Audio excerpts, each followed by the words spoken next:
From A&E, this is Biography.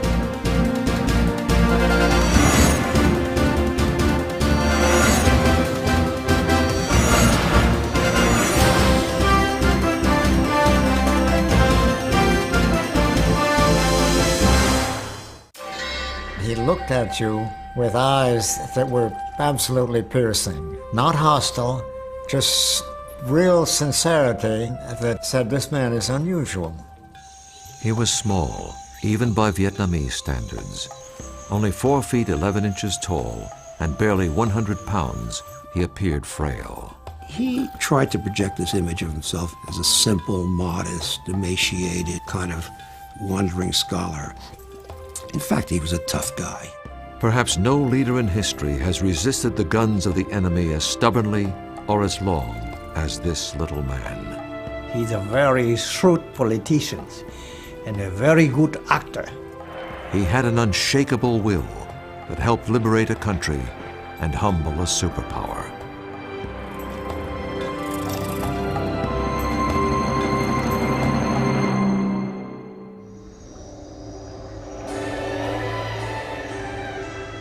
In the late 19th century, Indochina was France's most valuable colony. The French made huge amounts of money with rubber and rice exports, especially from the territory now known as Vietnam. Unfortunately, the native people received little or no benefit of this wealth. They had few rights within their own country and little hope for a better life. Life was only slightly better for the family of Ho Chi Minh. What we do know about his family generally is that they were upper class or gentry, as were all the communist revolutionaries. Ho Chi Minh's father, Huynh Sinh Soc, came from the village of Kim Lien in Nghệ An, a poor province in central Vietnam. On May 19, 1890, his wife gave birth to their third child and their second son. He was named Nguyen Sinh Cuong, but would one day be known around the world as Ho Chi Minh. When Ho turned 11, tragedy struck the family. While his father was away, his mother died shortly after giving birth to a third son. You can imagine the effect this had. I mean, being faced with the fact that his father was away and his mother had died, and he was responsible for this, basically an infant. And when his father came back to Hue, he took him back to his home village. Ho Chi Minh's father served as a mandarin or local official and spent a great deal of time away from home. Fortunately, relatives and family friends helped take care of Ho and his brother and sister. Initially, Ho's early education was in the traditional study of Chinese characters and Confucian philosophy. But in his early teens, his father apparently became convinced that for his sons to succeed, they needed a French education. He sent both of them to a preparatory school run by the imperial regime in such a way as to instruct the students in the French language and French culture. Though Ho's father worked for the imperial bureaucracy, he routinely criticized it for so easily relinquishing the country's independence to the French. He was recalled to Hue, and eventually he was dismissed entirely from the bureaucracy. And it's at that point that his life fell apart. And he went to Saigon. He took a job for a while on a rubber plantation. Later he sold traditional medicines. Ho's father spent the rest of his life wandering the countryside, struggling to make a living, while Ho lived in Hue. He saw less and less of his father. This had a great impact on Ho. He also believed that his father had been punished for simply saying what everyone knew was true. Most Vietnamese suffered greatly at the hands of their colonial masters. Those who protested or even complained were often imprisoned, beaten, or even killed by the omnipotent French colonials. In 1908, at the age of 17, Ho was studying at the prestigious National Academy in Hue. One day, a group of farmers marched past the school, protesting the high level of Mandarin corruption and excessive taxation. Ho translated their demands into French so the local colonial officials could read them. It was his first revolutionary act, and he attracted the attention of the dreaded Sûreté, or French secret police. The next day, Ho was summarily expelled from the academy. It was his last day of formal schooling in Vietnam. So here's this young Ho Chi Minh who is becoming educated and has a certain amount of resentment toward French colonialism, but at the same time he knows enough about France to be captivated by the great French ideals of liberty, equality, fraternity, and he wants to see how those ideals are really practiced in France. They're not practiced in Vietnam, where you have a rather repressive French colonial system. Ho had inherited his father's rebelliousness and his wanderlust. At the age of 21, he entered a merchant marine school where he learned how to be a kitchen helper.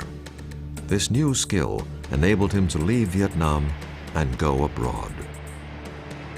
I think he left for two reasons. One is maybe quest for education, that he would be able to get better education in France, provided he could afford it. Second, he probably did not see much of an economic opportunity in Vietnam at that point of time. Ho was hired by the French passenger liner, the La Touche-Treville, and in 1911 began an odyssey that would take him to nearly every corner of the world.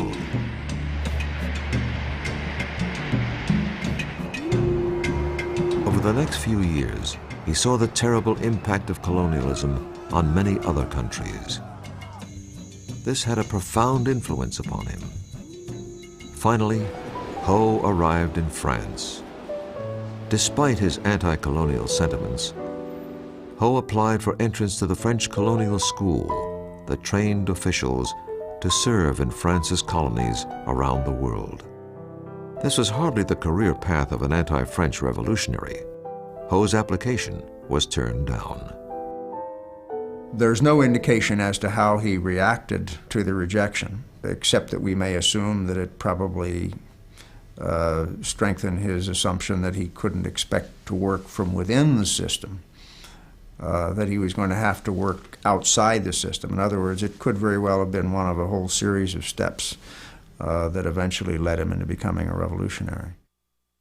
Ho wandered around France for a year or so.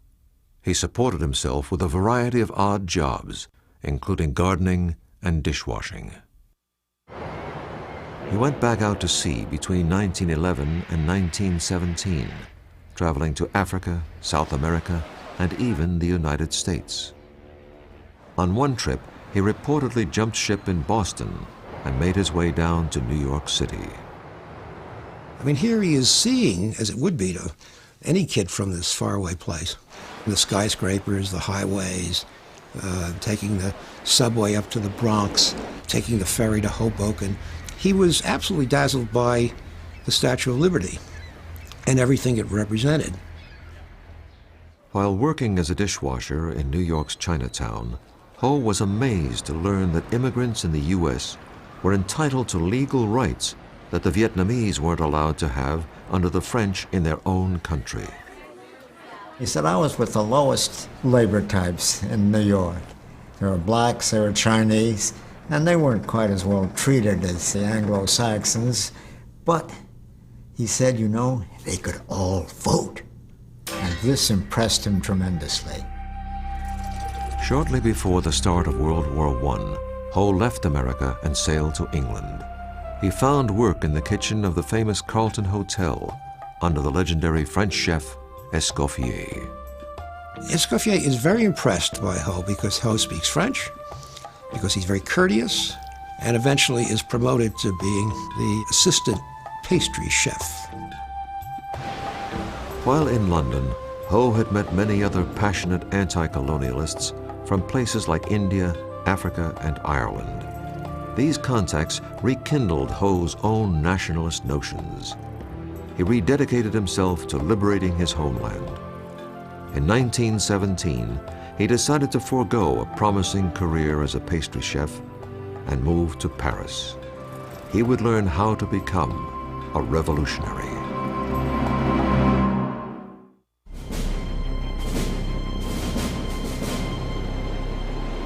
Ho Chi Minh arrived in Paris toward the end of World War I. There was a large Vietnamese community living there, but more important, this was where the decisions that affected colonial Vietnam were made. Ho was determined to help change French policy toward his country. But first, he wanted to experience Paris.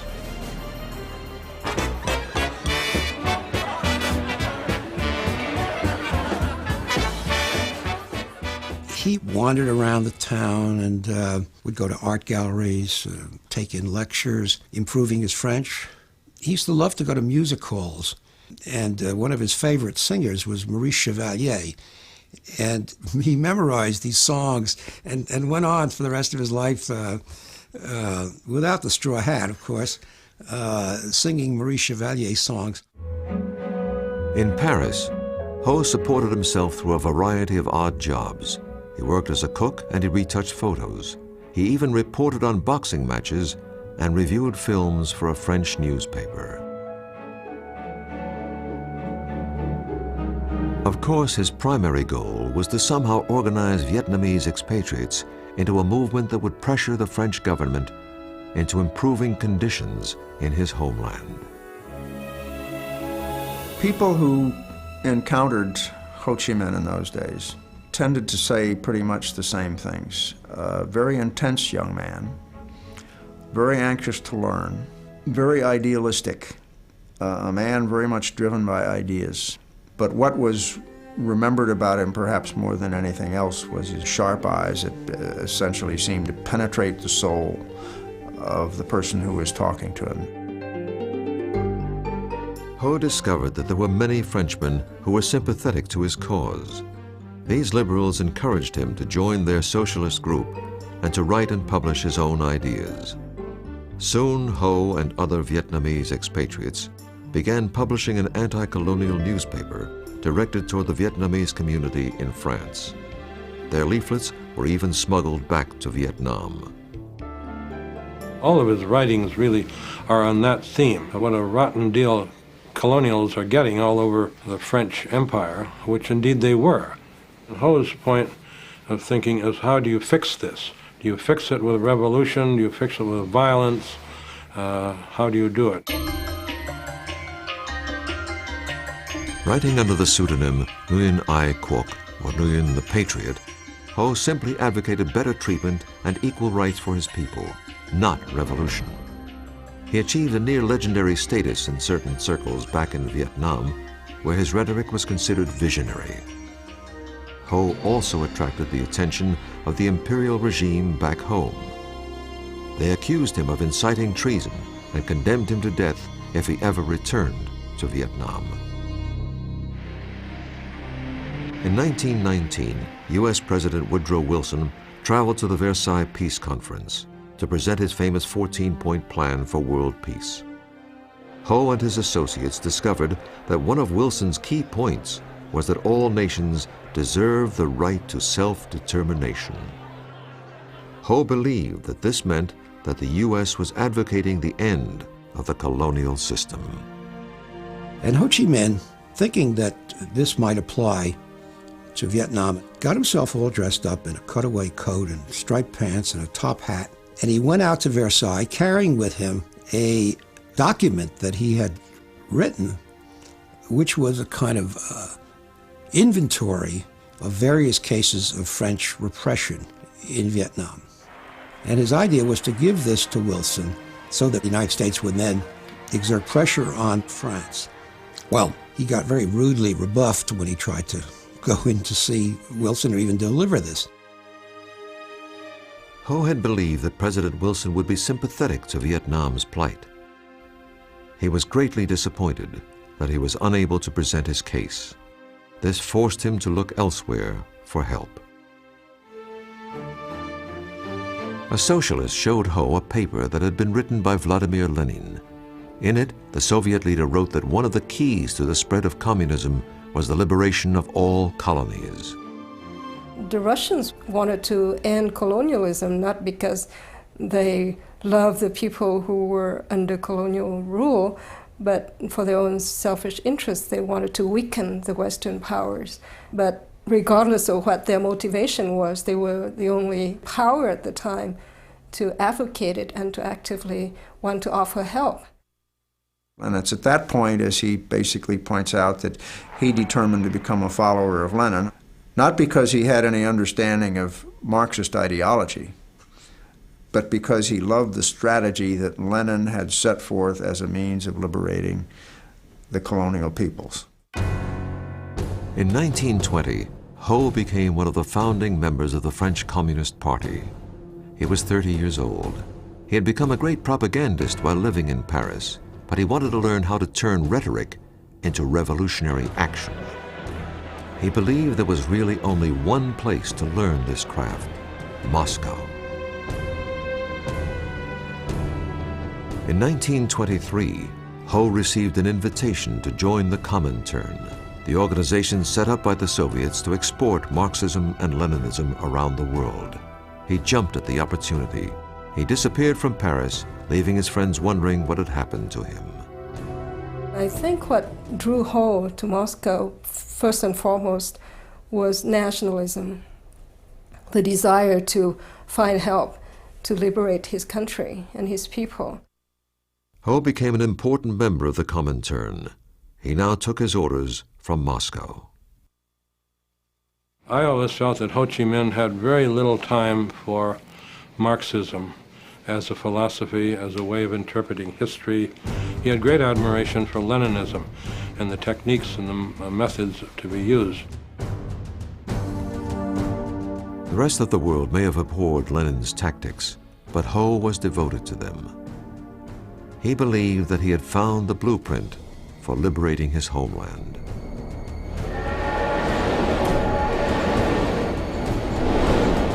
Ho received his first international assignment when he was sent to Canton in South China to help organize communist cadres.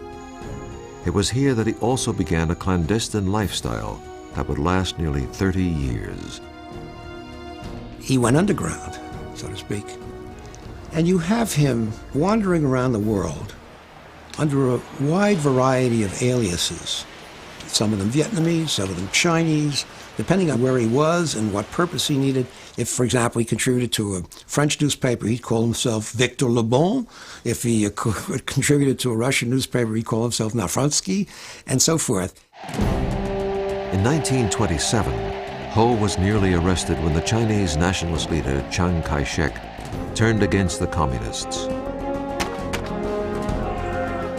Ho narrowly escaped capture and a likely death sentence, and eventually made his way to Siam, or present-day Thailand.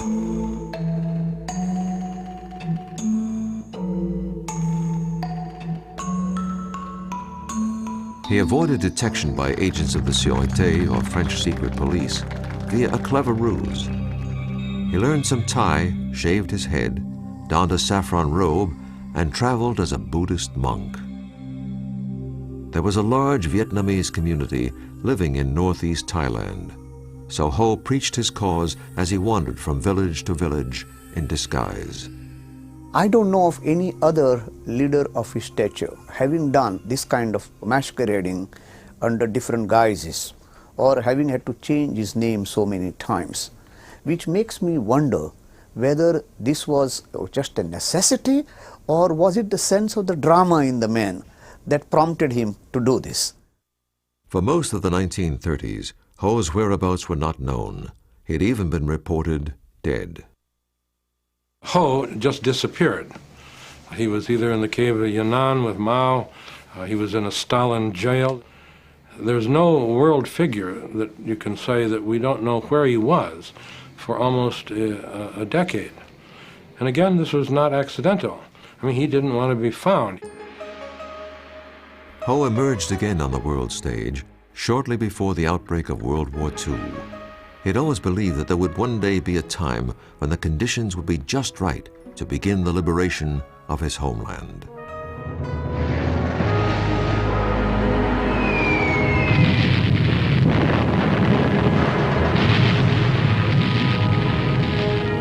When France fell to Germany in the early months of World War II, and the pro-German Vichy government took over the colonial rule of Vietnam, Ho believed that the moment had arrived. In early 1941, he slipped across the Chinese border and into the jungles of North Vietnam. Incredibly, this was the first time Ho had set foot in his homeland in over 30 years. He was armed only with his ideas, but he was determined to lead a revolution, to liberate his country, or to die trying.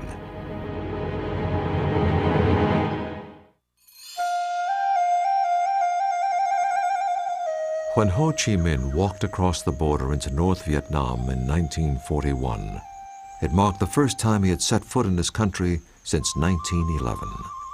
He had no weapons, almost no money, and very little support, but he was determined to organize a guerrilla movement that would drive the foreigners from his country. He calls the movement the Viet Minh, which is an acronym for Independence League.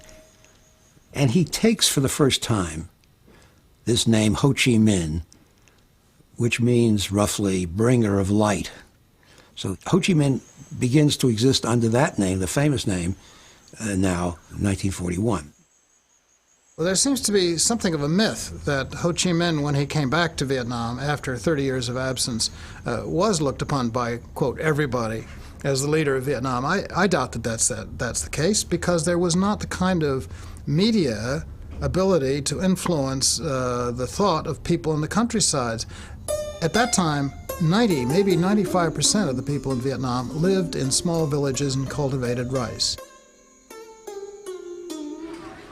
There were educated Vietnamese in big cities like Hanoi and Saigon who greatly admired Ho's writings under his pen name Nguyen the Patriot. But they were in the minority. The vast majority of the people in the country were not familiar with Ho or his work. In fact, most of them could not read. So his main aim was how to communicate and become close to the peasants. So he managed to adopt this very popular style, talking very simply to the peasants and being like an uncle, a member of the family. Ho brought the role that his father had played as the avuncular village mandarin or local public official to a national level.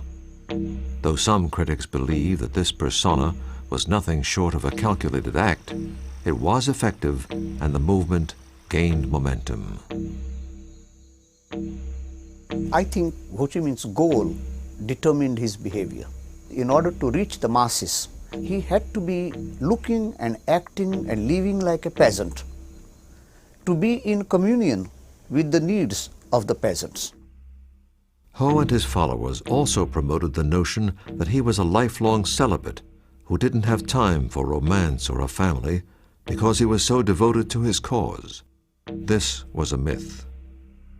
It's fairly clear now that he had several relationships. Whether they were formal marriages or not is difficult to substantiate because there are no certificates that we can point to. It's quite well established that he had either a Chinese wife or a Chinese concubine when he was in Hong Kong. No one knows at this point what happened to that woman.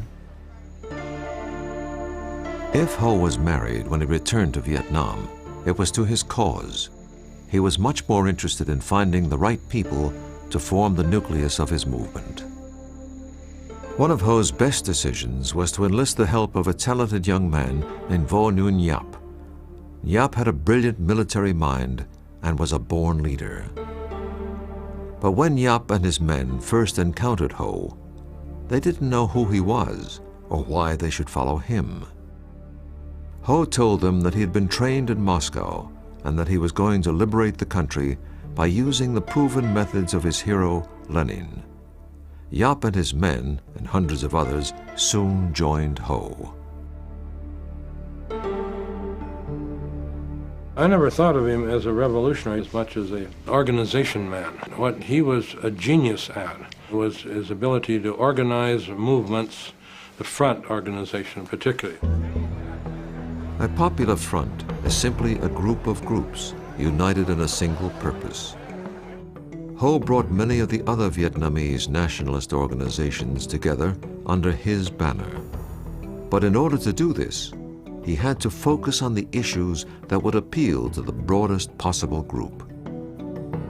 One was the issue of national independence, and the other was what might loosely be called social justice, which would mean land reform, better working conditions, democratic rights, and things of that type.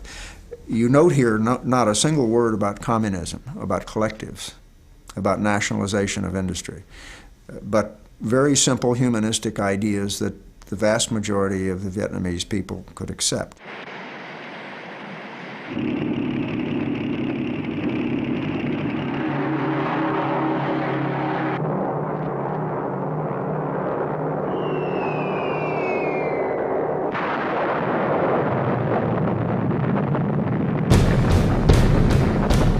On December 7, 1941, Japan bombed the U.S. fleet at Pearl Harbor, Hawaii, and then launched an all-out attack against the British and Dutch colonies of Southeast Asia. Within weeks, Hong Kong, Malaya, Singapore, and Indonesia had all fallen to the Japanese Empire. The Japanese called off their attack on French Indochina when the local pro-Nazi Vichy colonial administration agreed to collaborate with Japan, Germany's Axis partner. Ho could very well have said, okay, I will side with the Japanese because they're like Asians. But he came to the conclusion, very wisely, the Japanese are no better than the French. They're both aliens. Neither one of them is going to do us any good. Ho Chi Minh traveled to South China. Since the Chinese were also fighting Japan, he believed that he could get some military aid from the nationalist Chinese. To his surprise, he was arrested by the local authorities because he was a communist. Ho was thrown into prison. He kept a journal, writing mostly in the Chinese of his youth, in hopes of converting his captors to his point of view. In one poem he wrote, "My heart travels 1,000 miles toward my native land. Innocent, I have now endured a whole year in prison. Using my tears for ink, I turn my thoughts into verse." Ho's health deteriorated as the months passed. He had to find a way out of prison, or he would never live long enough to liberate Vietnam.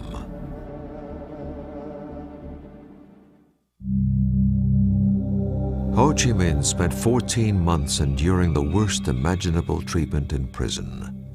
As the war worsened for the Chinese, Ho convinced his captors to release him so that he could gather intelligence on the Japanese.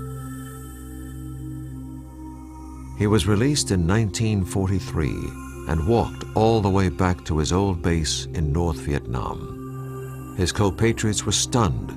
They thought he had died. Once again, he became the leader. He was 53 years old.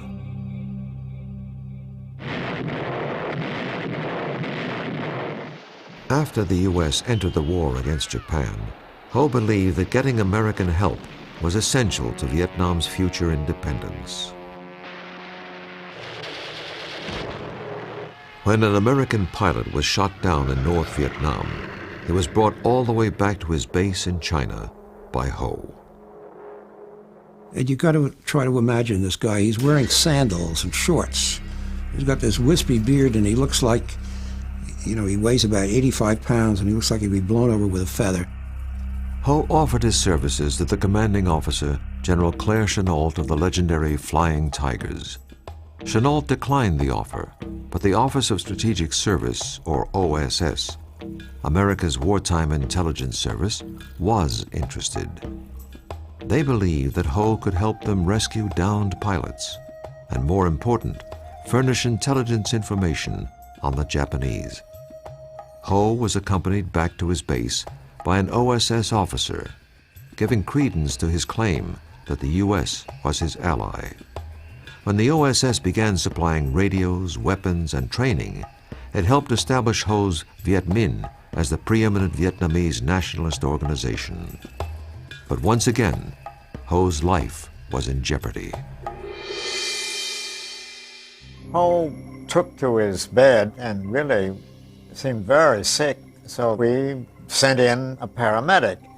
And indeed, his report, as best I can remember, was saying, this cadaverous old bag of bones, why he's living, I don't know. But he opened his kit and fed him every antibiotic he had, and Ho recovered. Ho greatly appreciated the Americans, and he impressed all of them. He not only spoke and wrote in English, but he seemed to understand their culture, too. He had also acquired a very American habit. He liked to smoke American cigarettes, Philip Morris in particular.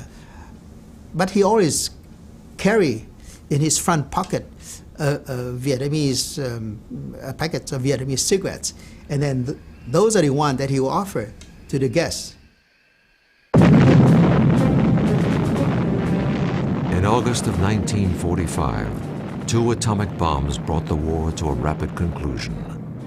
When Japan surrendered, there was really no one in control of Vietnam. Ho moved quickly into the gap. With General Vo Nguyen Giap leading his guerrilla forces, they took control of the north. That must have been an electrifying experience for the masses, and they must have felt that this was the moment. On September 2nd, 1945, nearly 500,000 people attended a huge rally in Hanoi.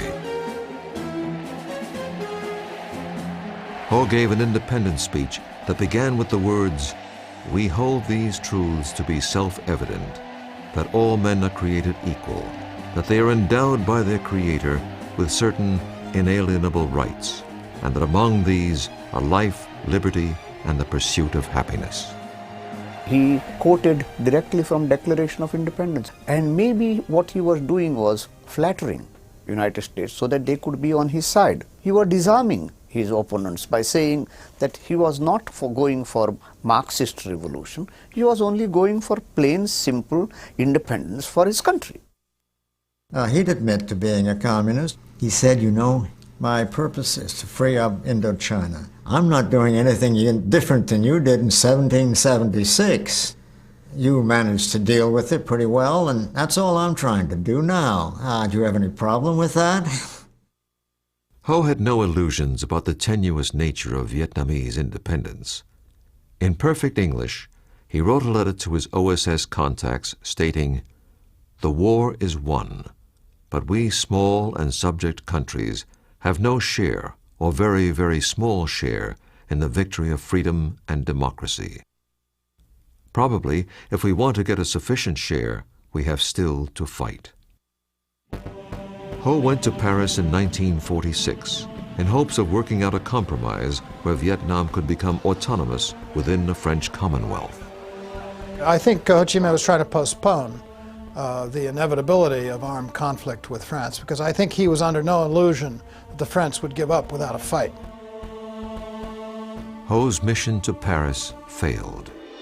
Back in Vietnam, conditions were even worse than they had been before World War II. The French army returned and brutalized the country. As many as 2 million Vietnamese starved to death during a famine, while rice was exported to France. Ho appealed to the U.S. for mediation, but never even received a reply. The emerging Cold War between the Soviet Union and America made France's participation in the defense of Western Europe critical to the U.S. The French agreed to cooperate with the Americans, but the U.S. had to keep out of France's colonial affairs. Ho Chi Minh was meeting with a rather sympathetic French official. He said to him something that is very, very important, that the French didn't understand at the time, and which also becomes important later for the United States. He says, if we go to war, we're going to lose 10 men for every one that you lose. But in the end, we'll win and you'll lose. By the end of 1946, Ho, General Giap, and the Viet Minh were back in the jungle fighting a guerrilla war against the French.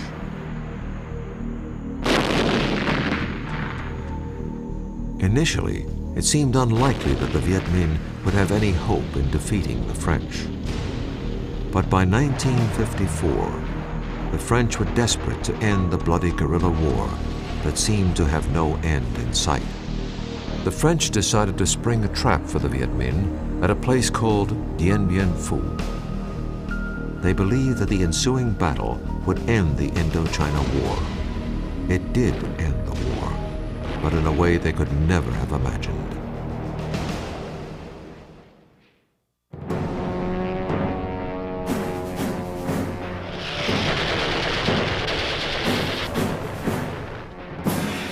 In March of 1954, the French army believed that they had lured Ho Chi Minh's forces into a trap near a remote outpost called Dien Bien Phu. Unfortunately for the French, they only trapped themselves. The battle cost the French over 15,000 casualties. It also cost them Indochina. The Viet Minh victory over the French marked the first time that a European power had been defeated in battle by its colony since the American Revolution.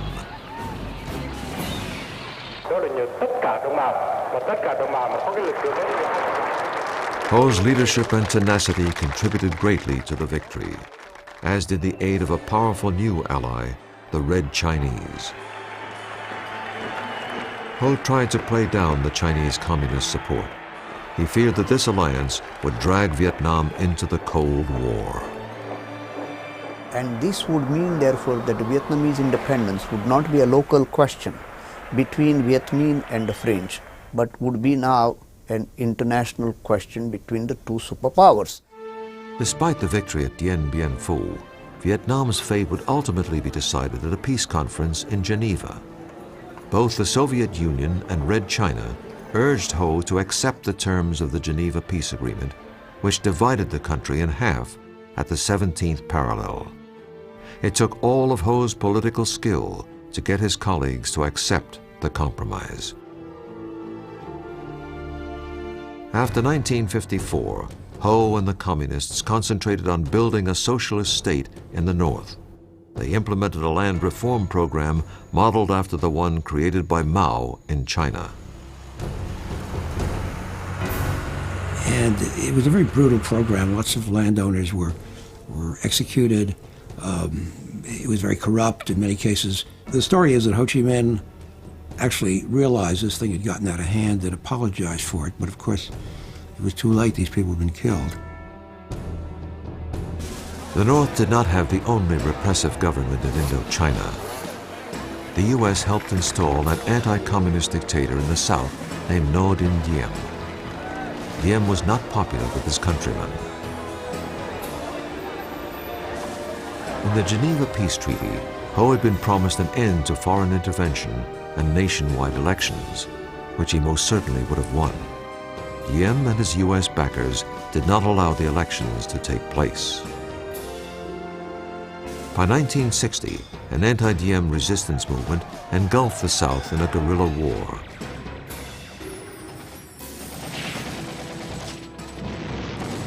The more the North supported the guerrillas, or Viet Cong, the more the U.S. intervened to counter the spread of communism. Just as Ho had feared, Vietnam had become the key battlefield of the Cold War. We had this idiotic idea that communism was a monolith, that all communists were the same, and Ho was part of that monolith. But there's a lot of evidence that he wasn't. If only we had come to the point where we'd say, okay, he's a communist, but he's our communist, you know? By 1966, the Vietnam War was in full swing. By now, Ho was 76 years old and probably not involved in the day-to-day conduct of the war. But he was still the prime source of inspiration to the Vietnamese people to fight on, no matter the cost. Ho Chi Minh died on September 2nd, 1969, at the age of 79. Though it would be almost 6 more years before the final Vietnamese victory, most of Ho's countrymen believed that he was the one most responsible for the liberation and unification of Vietnam. Today, Ho Chi Minh's legacy is as controversial and complex as the man himself. There is, on the one hand, the image of Ho Chi Minh as the patriot, the leader of his country's struggle for national liberation, the man of simple tastes, a man who is almost more Confucian than he is a Marxist or a Leninist. The other image of Ho Chi Minh is as an international communist agent, the head of a repressive regime which carried out policies deeply repugnant to many Vietnamese. I think you got to deal with the dual character of this man. At the same time that you have this image of the kindly, wispy, emaciated, frail Ho Chi Minh, you got to remember underneath that is a really tough figure, absolutely dedicated, absolutely relentless. The ends were always more important than the means to Ho Chi Minh. But some critics believe that the communist economic and political system that he left behind was too high a price for independence and unification. Ho Chi Minh said in 1945, they would like to have Vietnam independence, freedom, and happiness. And from the three slogans, what is left right now? Independence, yes, but what does it mean without having freedom and happiness? There's no doubt that the communists under Ho often brutally eliminated their political opponents. But Ho's role in this is not clear. Ho was the leader at the time, and errors did take place, so he should take some of the blame. I think he was a very driven man, a man driven by the cause that he believed in. As a young man, Ho dreamed of changing the lives of the Vietnamese people, but he probably never dreamed how much he would also change the United States. Ho Chi Minh hands the United States the first defeat in its history, in the longest war of its history. And in that respect, he should teach us a lesson, which is you don't get involved in wars in these places when you're up against enemies that are intensely, passionately nationalistic and are prepared to make these limitless sacrifices to win. Recent estimates of Vietnamese casualties since 1946 are placed at over 3,500,000 dead. This staggering number is a reflection of the steely determination of Ho Chi Minh and the Vietnamese people. Ho Chi Minh's enduring legacy, in terms of his image and the way he is seen around the world, I think probably he's remembered perhaps more than anything else as the leader of probably the most successful movement for national liberation that we've seen in our century. Ho Chi Minh accomplished an incredible feat in helping to free his country and unite it despite the opposition of France and the United States.